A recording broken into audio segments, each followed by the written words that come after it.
Sioux City Journal. I'm curious what you two think about women as through the lens of this show, because there's so many different types of women in this show. What is that telling the viewer? I think Taylor Sheridan writes very dynamic, well-rounded women that all of them have a strength in them that is seen throughout the show and throughout Landman. And I feel so honored to play a powerhouse of a character. And I think Ariana too has a real power to her that's really beautiful. Yeah, I mean, these beautiful, resilient women that Taylor just knows how to craft and execute wonderfully. And he is always open to, talking about the characters. And he was always a phone call away, and just talking about the arc through episode 1 to 10. And that was just super enlightening and fresh. And there was always room for creatively being open. Were you familiar at all with this world, this oil world at all, or not? No. No. Not.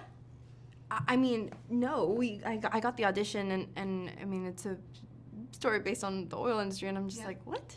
And then listening to the podcast, you get insight and how much it affects everybody.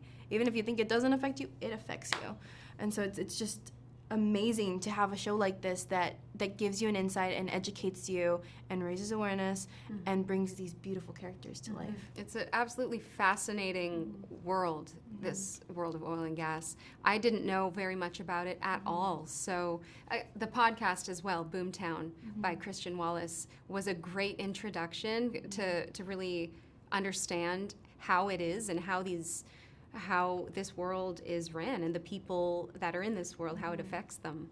Are there many strong women like your character, Kayla, that are, in executive positions or not?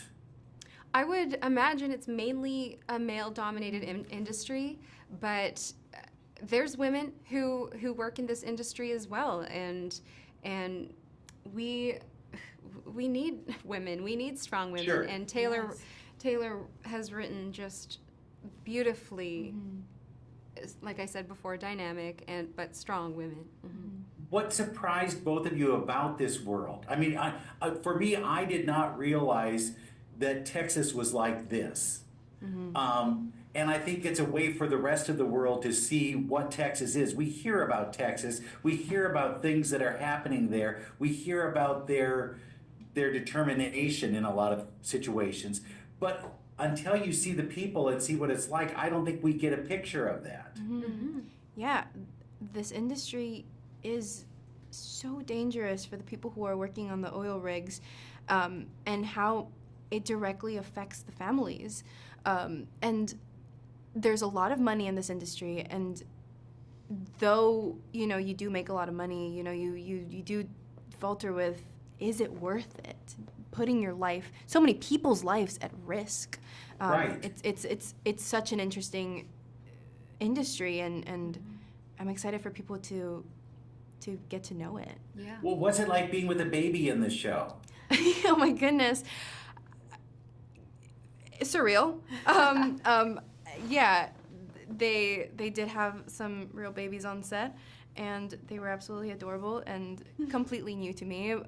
My sister had a baby the year before, and so I was able to kind of see how that worked, and she was always a call away if I had any questions about breastfeeding or any of that sorts.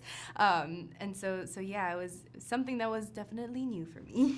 You say, well, baby, no, you're not interrupting this scene. It's my scene. You do that kind of stuff? You know what? The babies that we did have on set were wonderful. They were well trained. They were well trained little 3-month-olds. No, yeah, they were literally sleeping the whole time. One of them, I will say, as soon as I gave it back to its mom, just absolutely threw up, and I was like, oh, thank God that wasn't me, because I would have thrown up too. I agree with you. That's a great assumption. Yes. Thank you both so much. This has been so fun, and I'm dying to see the rest of it. Oh, thank you so much.